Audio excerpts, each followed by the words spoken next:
Ready. Good morning, everyone. And yes, it is morning because we changed the time of this taping for Thursday Bible study.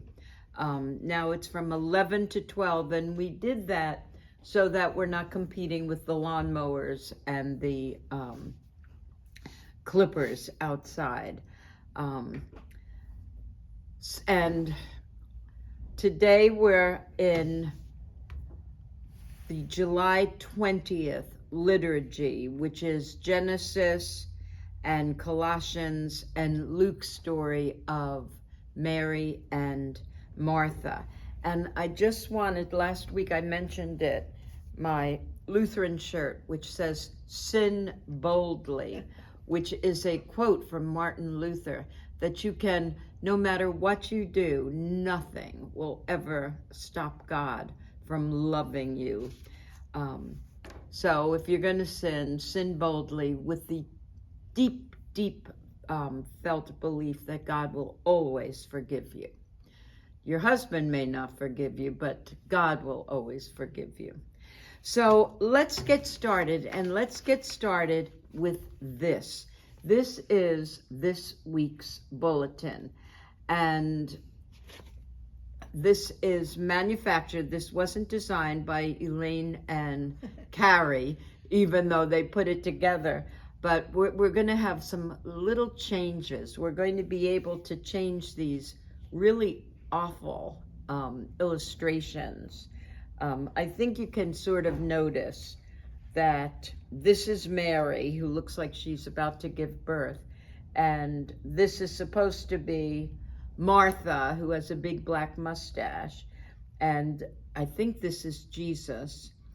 And it looks like Martha is about to throw water or something on somebody. She's busy. It's just not a good one. But that's not the worst clip art in this week. Take a look at this one on page 3, which is difficult to see. It looks like feet soup. It looks like a bowl of feet soup, which kind of inappropriate, and certainly not tasty, but we're going to talk about it. They're awful. But even worse than the illustrations is the verbiage that is also supplied, not by Elaine, not by Carrie, but by Sunday in Seasons. And this week, the introduction to the liturgy is, perhaps the church at its best is all ears. God urges the faithful again and again to listen up, to heed the word that gives life. So it was with Abraham and Sarah, Mary and Martha, and the early church at Colossae, and so it is today with us, as we join the assembly to hear the word of God, the word of life. So keep this in mind as we go through. Remember, it's with us. We listen to everything God says, right? We do exactly what he says. Well, of course we don't. And that's what we're going to talk about liturgically today. Are we really listening to God? And we're going to try it in a very serious way to avoid the cliche of the gospel of Mary and Martha as it's presented by Luke. It's such a familiar story. Everybody knows the story and everybody knows the interpretations. And we meet Mary and Martha in Luke, but we've met them before. We met them in John's gospel, in a totally different situation, which will just go to show you that the gospels don't present a particular group of people or person or event in quite the same way. In this week's gospel, in Luke's gospel, we meet the sisters a distance from Jerusalem. But in John's gospel, we met them in Bethany, which is very, very close to Jerusalem, about 3 miles away. And Jesus was going to their house, a place where he had been quite often, actually. They were friends, and Jesus is going there because Mary and Martha's brother is dead. And do you remember the name of Lazarus? Lazarus has died and been interred in the burial cave, and he's been in there at least 3 days. But that's when Jesus in John's Gospel is able to call him out of the cave. And we met Mary and Martha there. And once again, Martha was doing all the work, and Mary was being Mary. So we're going to hear another story about Martha and Mary in Luke's Gospel today. And you've probably heard that the story of Martha and Mary. Martha is just running around doing all the work. She's cooking and serving and chopping vegetables and cooking them and then putting them on platters and then putting them on the table to make sure everyone, Jesus, his disciples, all the people who have come to hear Jesus and his disciples, they'll have something to eat and something to drink.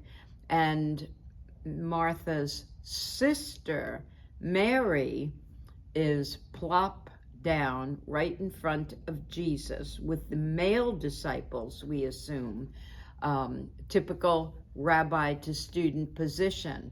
Jesus is the rabbi, sitting on a stool teaching, and all the students are seated at his feet. And Mary's not moving. And I think it's so interesting because when we look at the names Mary and Martha, and Luke is symbolic, I think, this way. Martha is the male version, when it's translated, of Lord or Master. So Martha's like in charge of the house. She's the mistress or the master of the house. So she's in charge of all this stuff, like Chuck is here, right?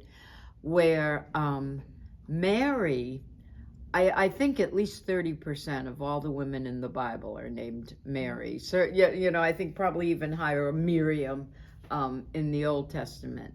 Very, very common name, very popular. And she doesn't stand out for anything. She just sits at the feet of our Lord, eyes wide open.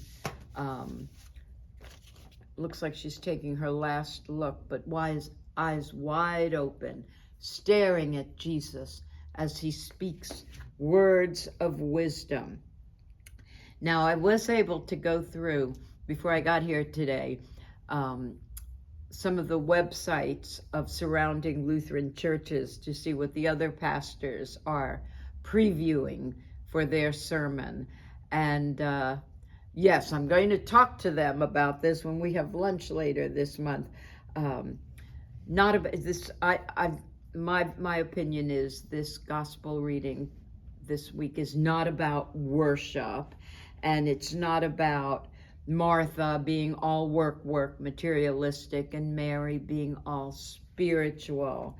And it's not about those at all. And it's not, as Sunday in Seasons suggest, all readings about people who listen to God's words, because I will argue, and we'll go right through briefly all of the readings today in Bible study. No one listens to God, which isn't so different from today. We hear him, we know what he's been saying, but do we really listen to him? Well, no. I think the people that we're going to talk about today do what they always do.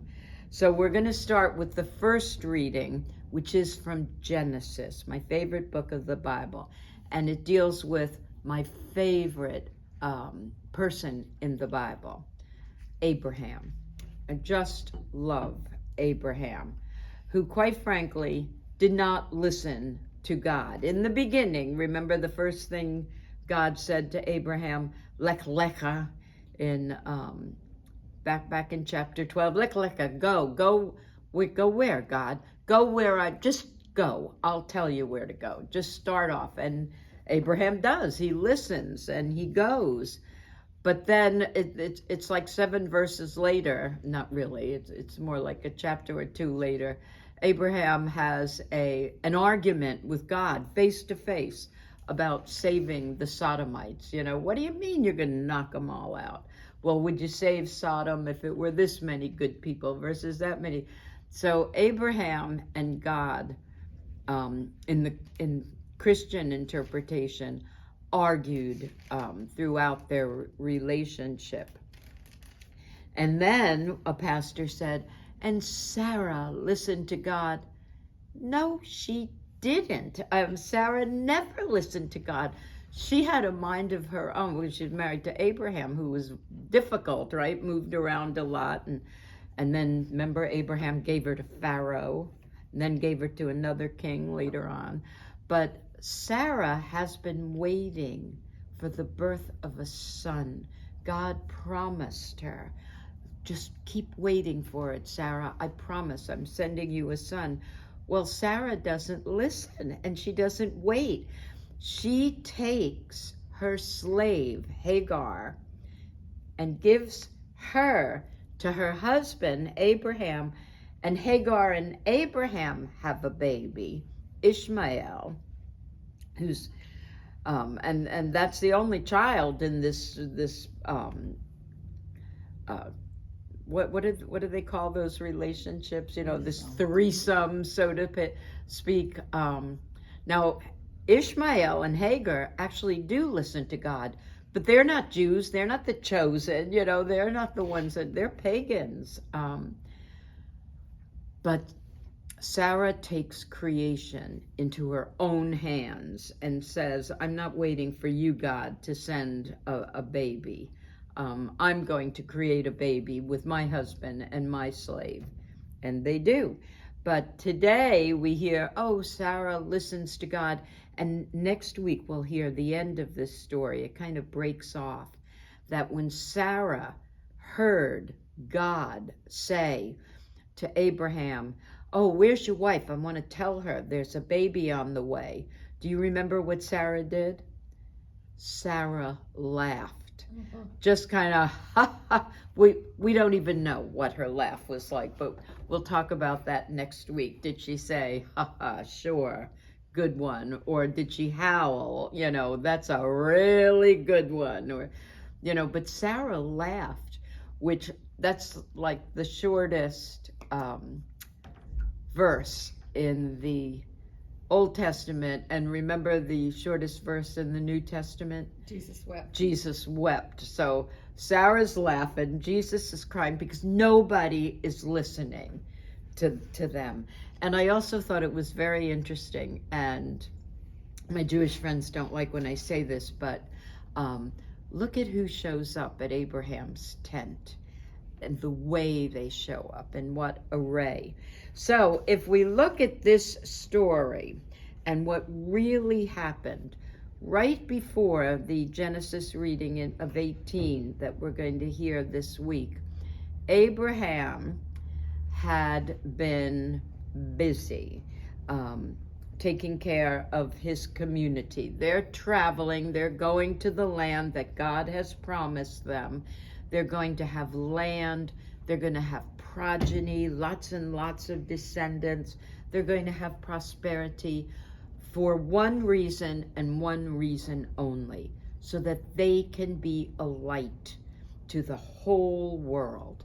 God chose Abraham and his family to be the light for the whole world, so that everyone would come to the promised land, which would be, in that case, the whole world, and worship the one true God. And that's what the whole point of all these readings are. Last week we talked about how to be a good neighbor. And this week, all our writers are talking about how to be a good lover of God. How do you show God that you love him?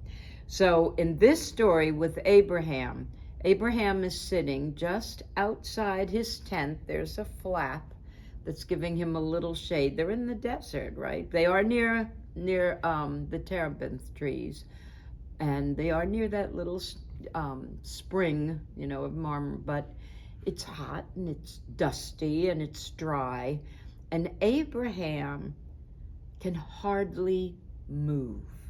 And you know why he can't move? Because he just circumcised himself. Ouch. All by himself, so he doesn't feel like himself. And the day before, he had circumcised all the men in his community, 8 days and older, every single one, including his nephew Lot. And he circumcised all the male animals, like you're supposed to do.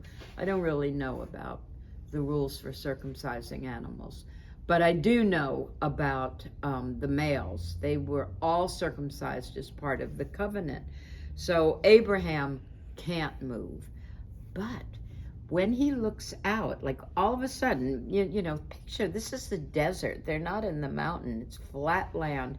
And all of a sudden he sees 3 figures approaching his tent. And Christians always says, of course he sees 3 figures. That's how God would show up, right? God in 3 persons, the Trinity. Of course, one's not a dove and one's not a sandaled, bearded guy with long hair. They all look pretty much the same. 3 I always think of young men, everything I've always imagined. 3 young men show up, and this parsha, if you remember from when we used to be in Torah, this parsha, or this pericope, this reading, is called Vayera, and it means, and God appeared. God appears to Abraham. Now, picture this. Abraham must be so pleased he completed his terms of the covenant. He would circumcise himself and everybody, all the other males, and God would hold up his end of the deal, which was land forever and progeny, more descendants than there were stars in the sky. That's a very important promise. And so Abraham was kind of, okay, I'll take the circumcision. It's a good deal, But now when he sees these 3 men approaching, Abraham forgets his pain and he just moves into action. He doesn't wait, and he doesn't contemplate, and he doesn't think about God and trying to take that Mary and Martha story that we'll get into in a minute and apply it to Abraham and Sarah doesn't fit. Two very different stories. Abraham goes and tells Sarah, get the good flour, the really fine flour that was been specially milled, and make your special cakes. And then Abraham gets a calf and sets this whole meal before these 3 men. So he's busy, he's busy doing all these things. And even then, Abraham doesn't plop and sit like Mary. He stands there and he watches them eat. He watches them enjoy his generosity. And they eat, with gratitude. So there's that lovely relationship that I think we should all sort of find in our lives between host and guest. We should always be good hosts, but we should also always be good guests.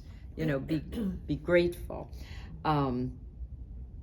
So Abe didn't listen. Sarah didn't listen. And we kind of move on to the psalm next, which is said to be written by David. And if we know anything about David, we know David didn't listen ever, but he loved God so much, and God loved him. Yeah, I can't even imagine how they got along as well as they did, but they did. God forgave him for everything because he practically never did the right thing first.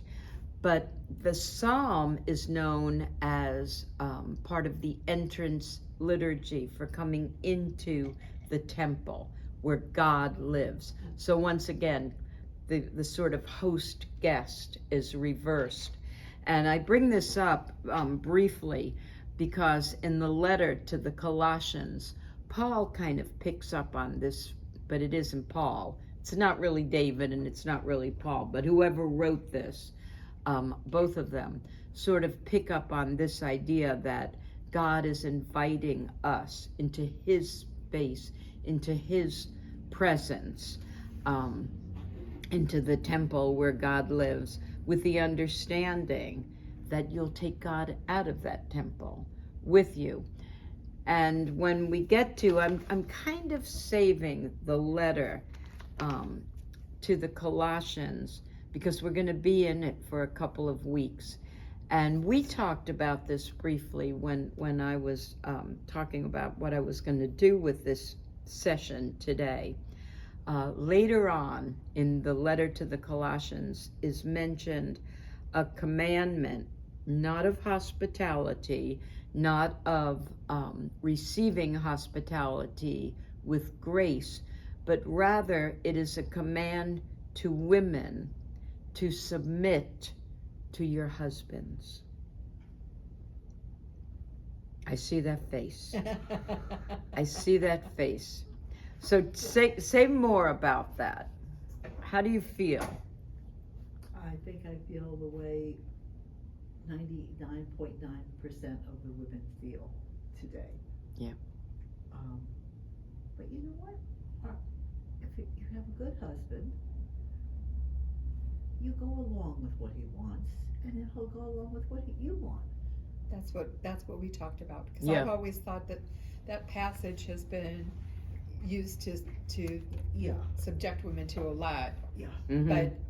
But it's not that passage alone. The other passage that goes with it is what the husband's responsibility is to his wife, to his family, and it's not about being, lording over and doing whatever you want to her. It's about creating a life that is strong and healthy and safe and a good life, so that she can do what you're asking her to do, because she trusts you to only do the things that are going to make her life better. I mean, it's not a single aspect to it. And I think we interpret that, the man is always going to play a lord and master, and I'm your slave. And that's not what Colossians is saying. And it's interesting because, of course, Colossians is set within the context of the Roman Empire, where there are real household codes, so to speak. In a typical Roman family, who's the head of the house? The man. And under the man, the wife or wives, then the children, then the slaves, the house slaves, and then the field slaves, and blah, blah, blah. So some people will say, gee, wouldn't it have been nice if Jesus had changed that and not put the man as the head of the household? Jesus wants us to replace the emperor with God, but many people have different interpretations of that, and we'll talk a little bit more about that when we get to that section. But the section that we read this week it's called a Christological hymn. It's and no one, I don't know anyone who thinks Paul wrote it, but people who believed like Paul believed wrote it. Someone who believes that as a church, we are the body of Christ. Christ is the head of the church, and we are the body. We are all one, and it's almost cosmic, and that idea, and we'll talk more about this when we get to Mary and Martha, because I think that concept is carried through. Because you're part of the body of Christ, Christ is in your body. You know, it's there's not a separation.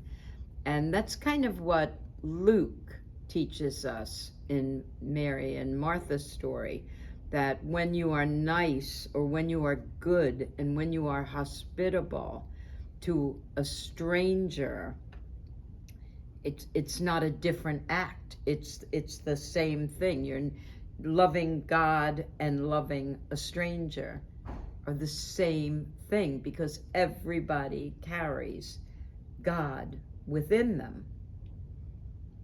So when you look at another person, you're looking at the image. It's kind of like in Matthew where Jesus says,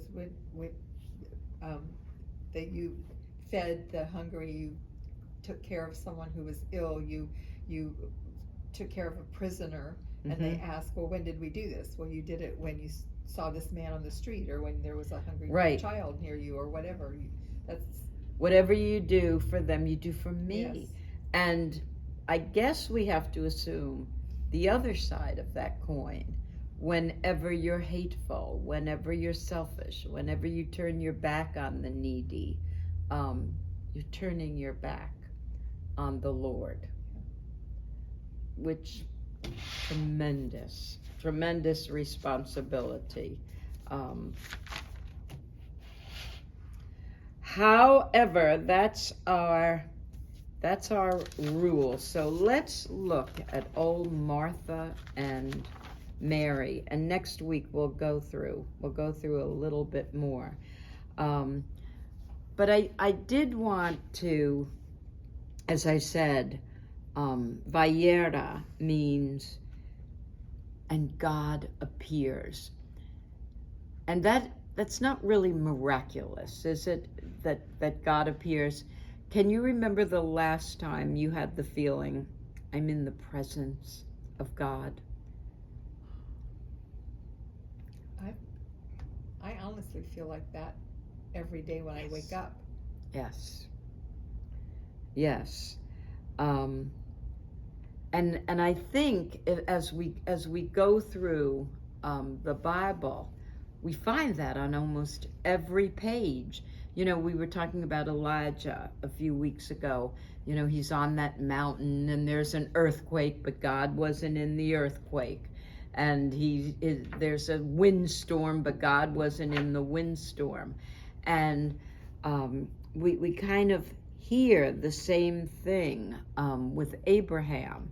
You know, God is right there in front of him, looking like three different men, right? Three different men in the presence of God.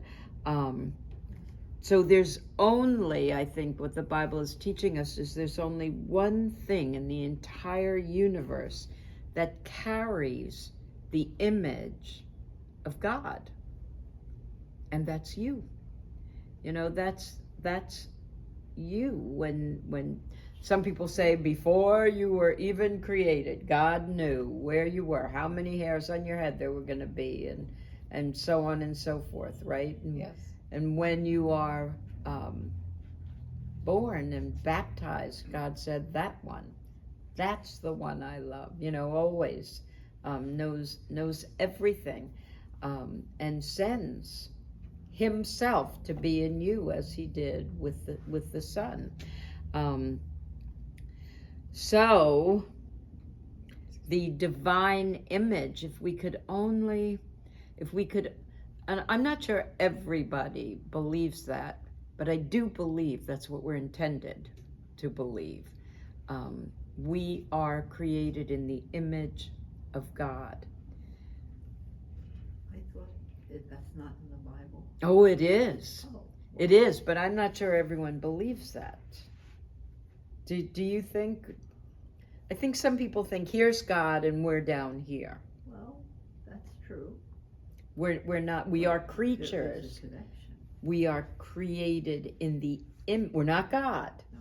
but we're created in the image of God. That means, to me, God is within us. And remember, well, yes, did you both come to the Sistine Chapel lecture where at the club, at Venice Golf and Country Club that I did on. No. No, Oh, I have to do that. yes. we do. It's just fascinating when God creates Adam. He with breath. Breathes on him. Yes, it looks like The it. ceiling, Yeah, it looks like he's touching, but he's close. yeah. But he touches him with breath. He breathes, the spirit.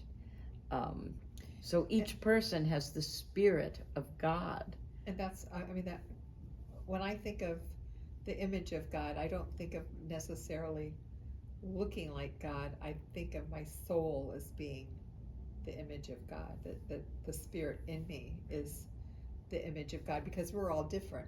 I mean, Oh every yeah, human- but so I it's think, not the physical presence, it's the spirit that's in but us. don't you think God is all different too? Do you think there's just one image of God?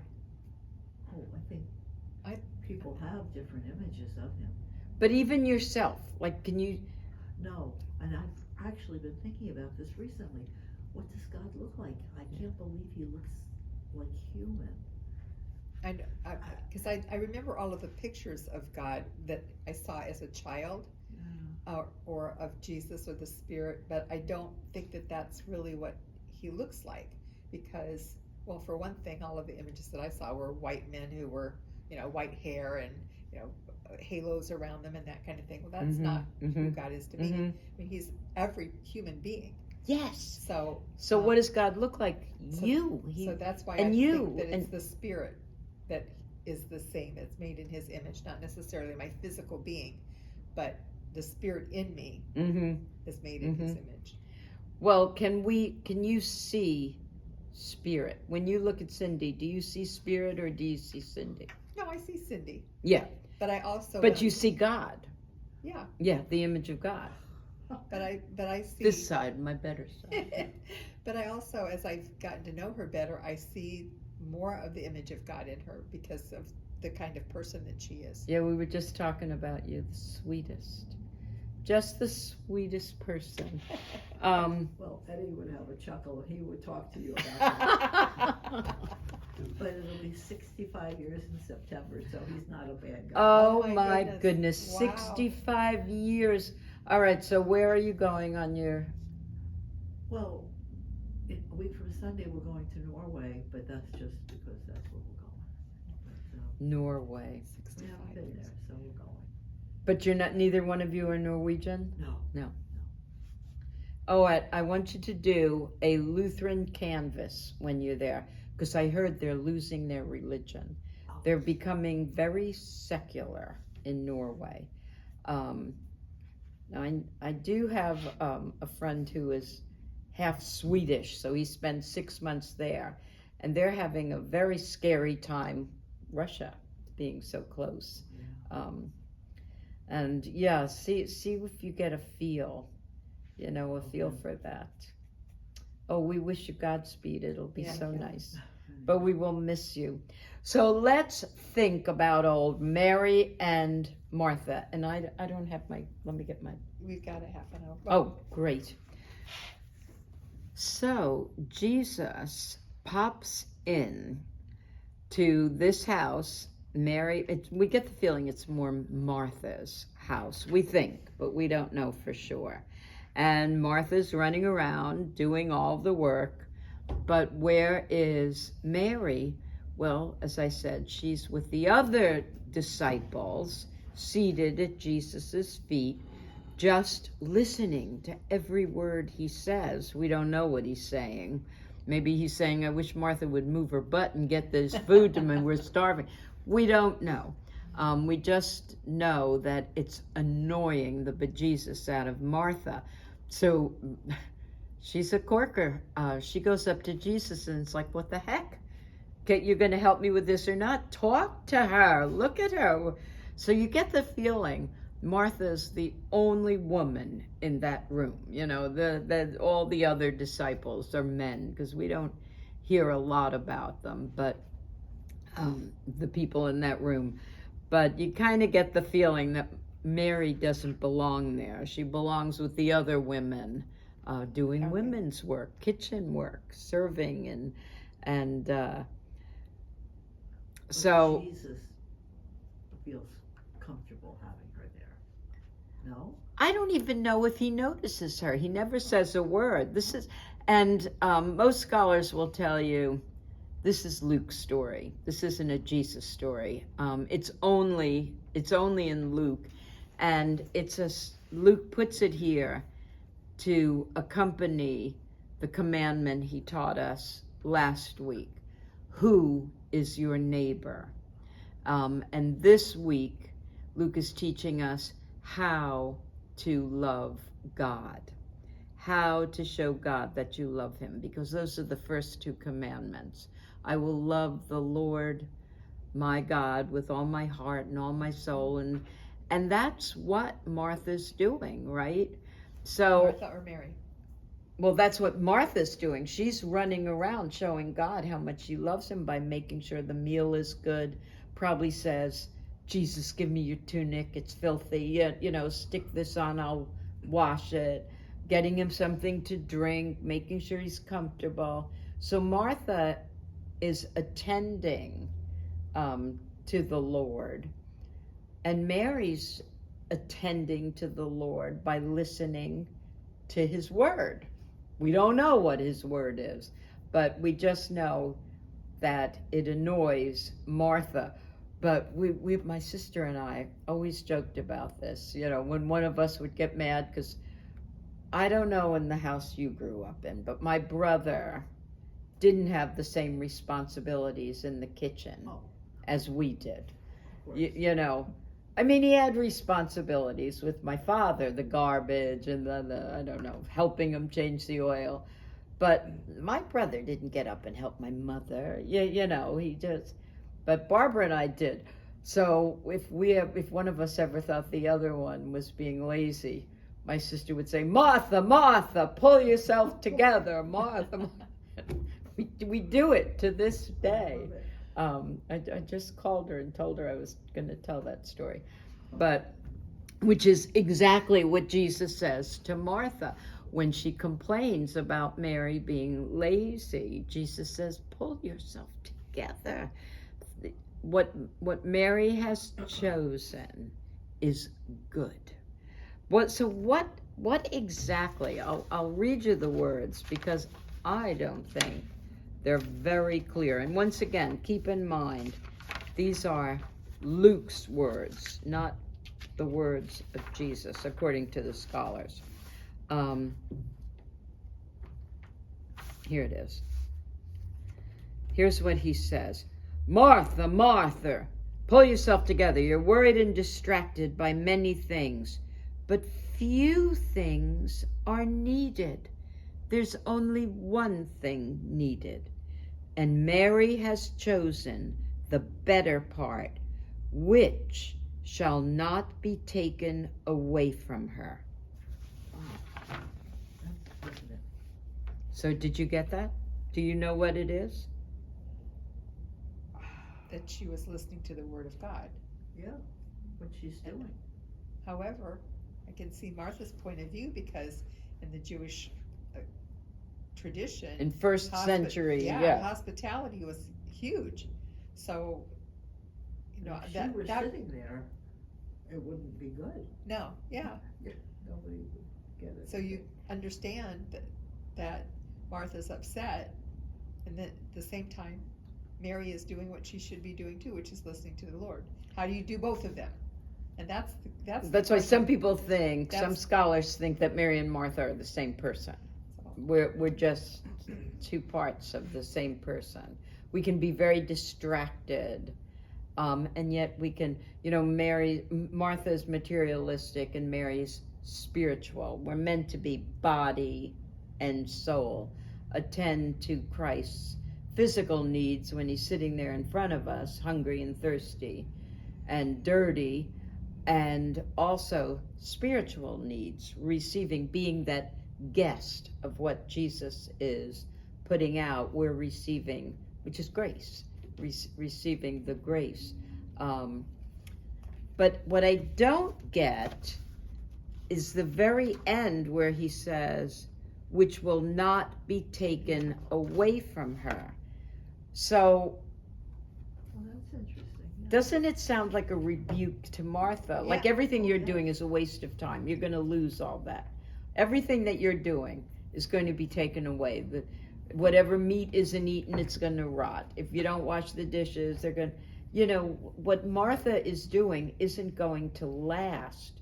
Right. But what Mary is doing will not be.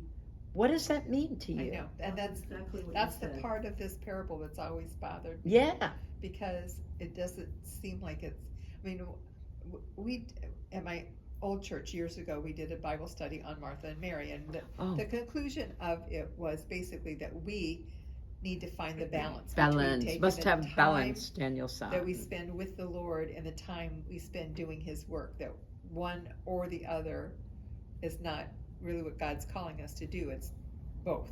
That we need to have time with Him and we need to have time working for Him.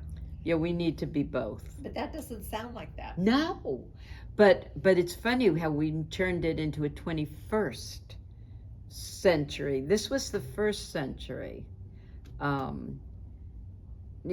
Some people say Jesus is being radical here, telling Martha, you don't have to do all that woman's work. You're not going to be a woman when you get to glory. That's not going to be your work. What Mary is doing, that's neither male or female, Greek or slave or free, etc., etc. I don't know. I don't know how you feel. Maybe he's not being so rebuking. Maybe he's just pointing out, Mary is sitting here listening to me, and this will never be forgotten. She'll always have that. Yeah. But we're going to move on, and the dinner will be served, and that's it, it's gone. Mm-hmm. Maybe, I don't know. I can definitely. It's, Yeah. I was thinking the same thing, Cindy, when you said that yeah, that is something that cannot be taken from her. Whatever she's learning at the feet of Christ can't be taken away from her. right. Do you think that Martha already knows what she's learning? Well, It doesn't- she might, I don't know, but Mary is sitting there in front of Jesus and having that experience Mm-hmm. at that time. It Now, won't be taken away, even if Martha does know. this is how I taught the Sunday school kids. Picture. So they're like 14. Picture, Jesus comes to your house. He's filthy dirty. His feet are encrusted with his sandals. And he's starving and he's so thirsty. The spittles come. They just love to talk about all of this. So what is the first thing you do when you see him? Do you say, oh, come here, Jesus, sit down. I have so much to tell you. And it's interesting. The boys will go right there. They'll say, yes, he should know what blah, blah, blah, blah, blah, blah. Where the girls are more likely to say, well, I'd give him show him where the bathroom is, let him take a shower, give him clean clothes while I clean his clothes, blah, blah, blah, blah. Give him some water. Yes, and then, of course, serve him, blah, blah, blah, blah.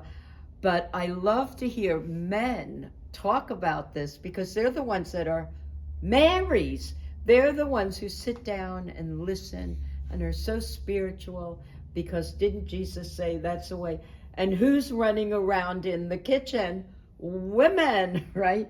And it's so interesting because even at that young age, that 13, 12 to 14 year age, you kind of get that feeling. They see what happens when a guest comes to their house. Their aunts or uncles, mom's in the kitchen. Dad, come on in, sit down. Yes, Football game. exactly, exactly. I just read, I think, of an interesting interpretation. I didn't write her name down, but she's a feminist scholar, and she said, imagine when you read this, when you go home and read this again, imagine that Mary is not in this story physically.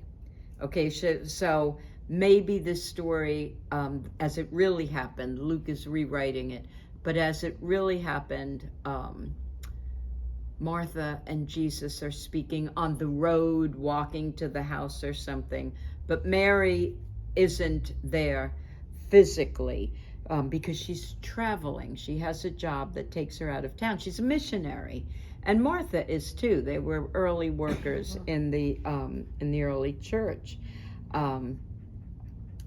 and Martha's been carrying the load while Mary's been out of town.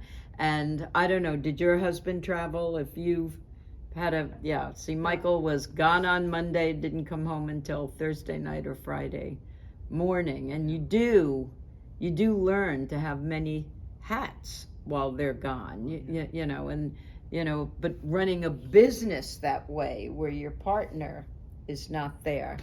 But then there's this other interpretation, and tell me if you think I didn't write the end of this sermon yet for Sunday.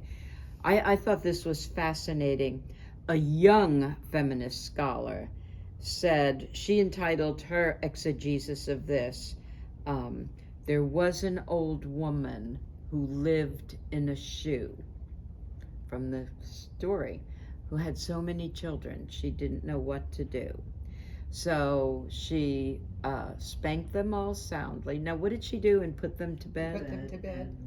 And then she did something. No, so she gave them some food and spanked them all soundly and put them to bed. I think that's... Was there another?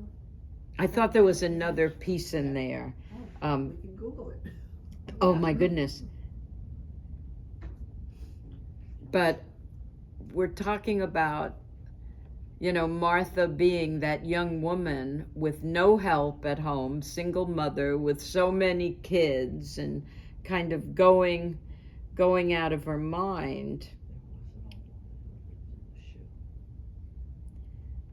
But she's doing what she has to do in the kitchen, right? Taking care, feeding them, getting them into bed, probably giving them a little pat on their behind because that's what mothers...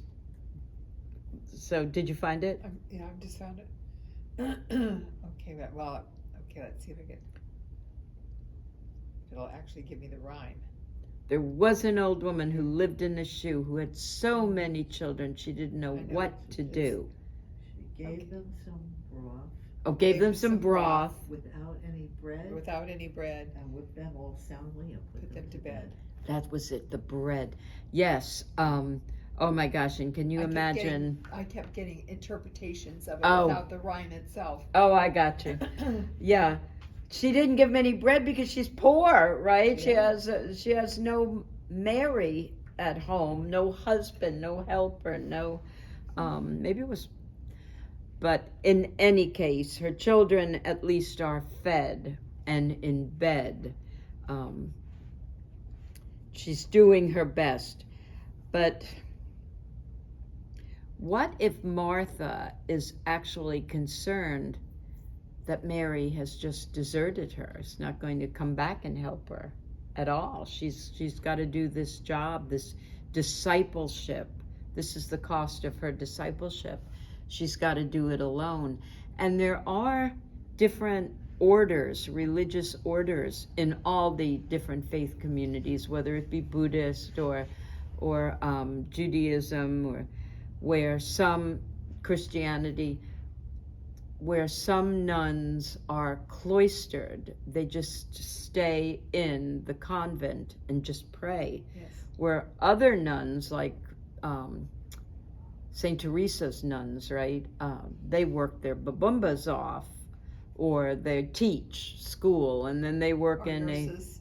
A lot of nuns were nurses. Nurses, absolutely, in hospitals. So, yeah, we all have, and maybe Martha is carrying this on her own, you know, with no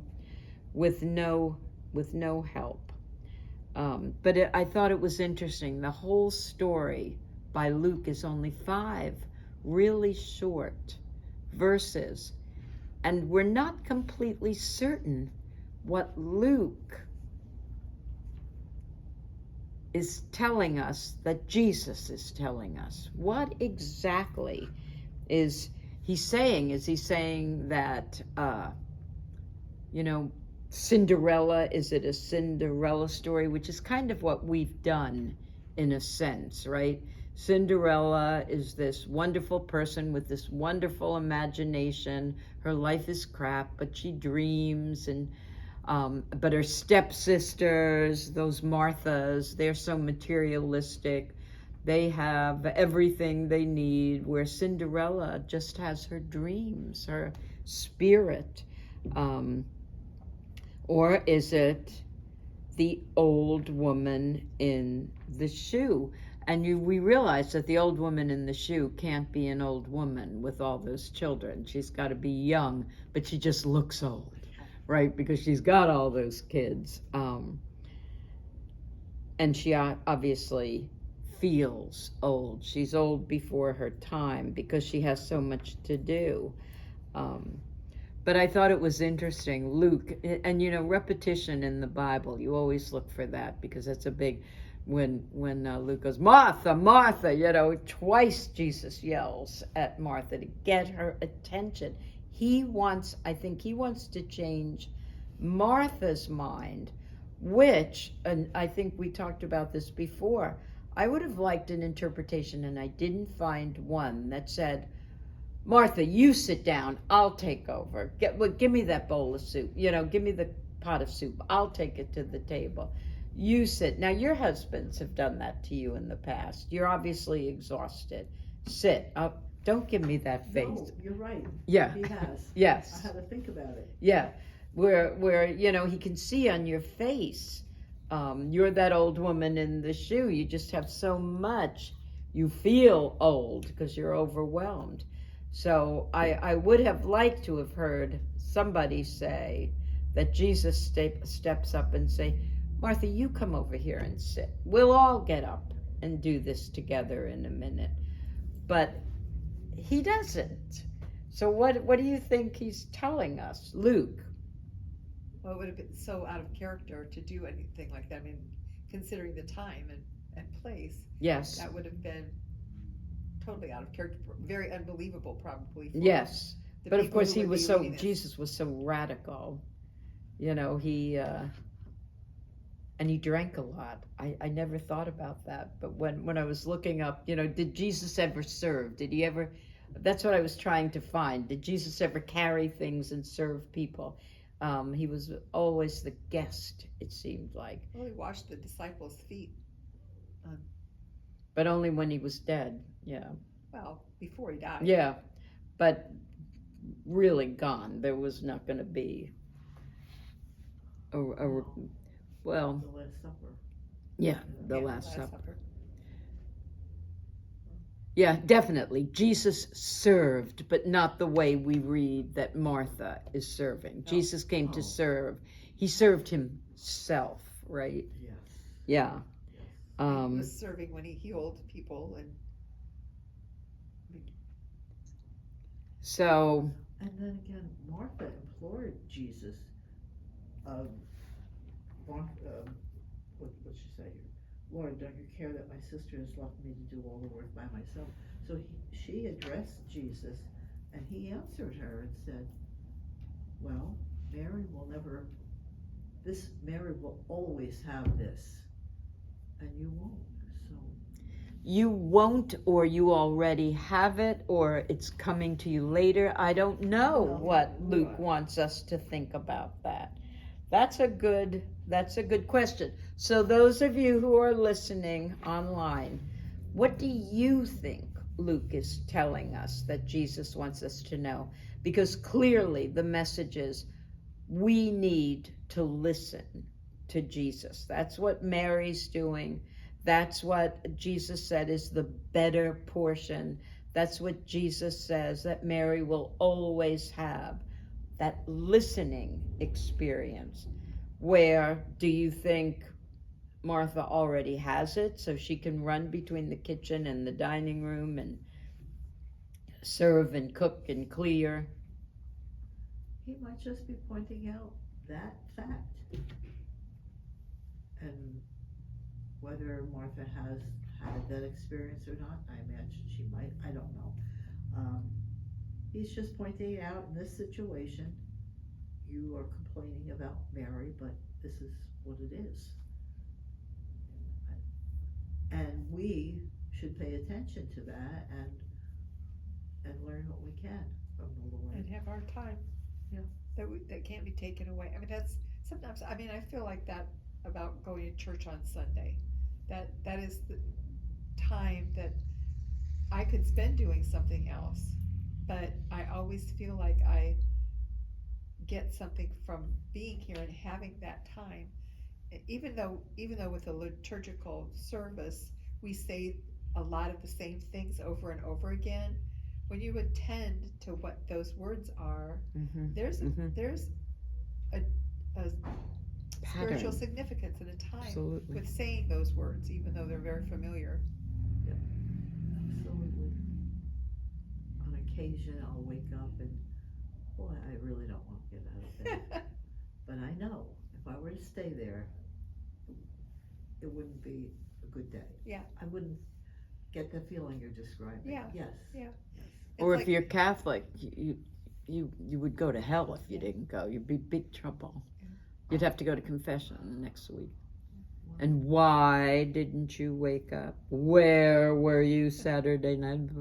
If you knew your priest, you heard that a lot, a lot.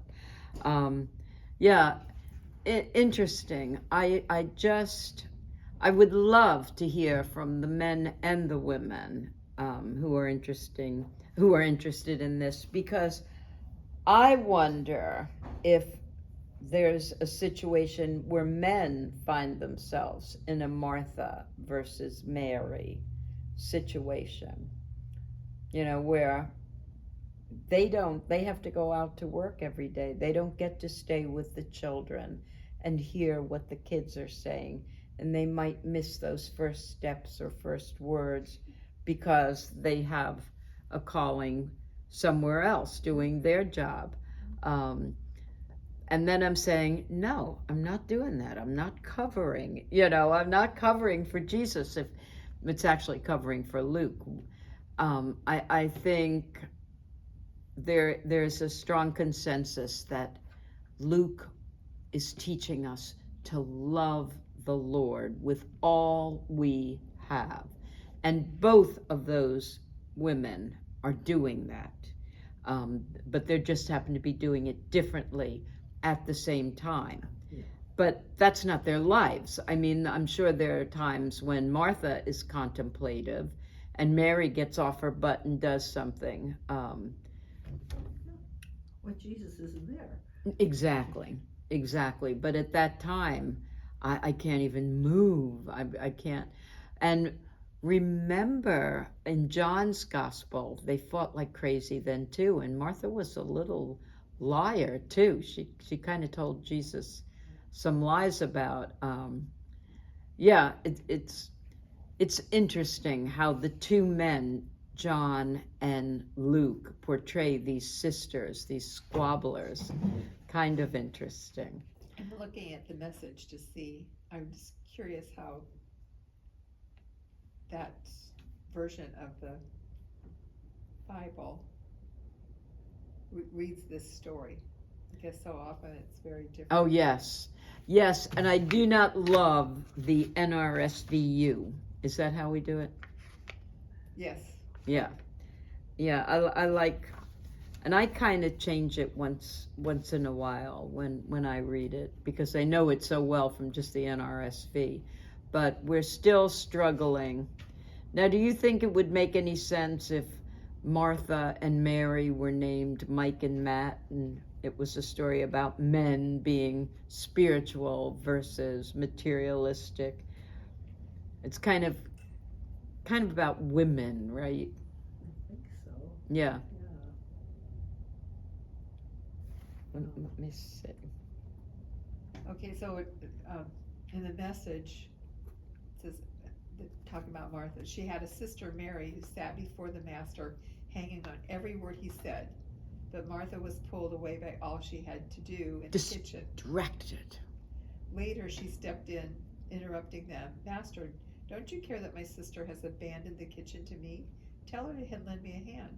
And the master said, Martha, dear Martha, you're fussing far too much and getting yourself worked up over nothing. One thing only is essential, and Mary has chosen it. It's the main course and won't be taken from her. Love of God. Yeah. But can't we say Martha was showing her love of God? Right? Yes. Yes, I think so, but also it sounds, for the love of God, then it would be done with an open heart, and this is like, oh, I'm having to do it all. So the attitude there is that, well, I have to do all the work and she gets to sit, rather than I'm True serving story. the Lord. Yeah, So- I know. But it's not that easy little. Well, get ready because we have some challenging readings up ahead of next week. But I would love to hear from you before Sunday, before I write the end of this Martha story. I'm going to go ask my sister what she thinks. God bless you. Shavua Tov. Have a happy week. And we'll see you on Sunday.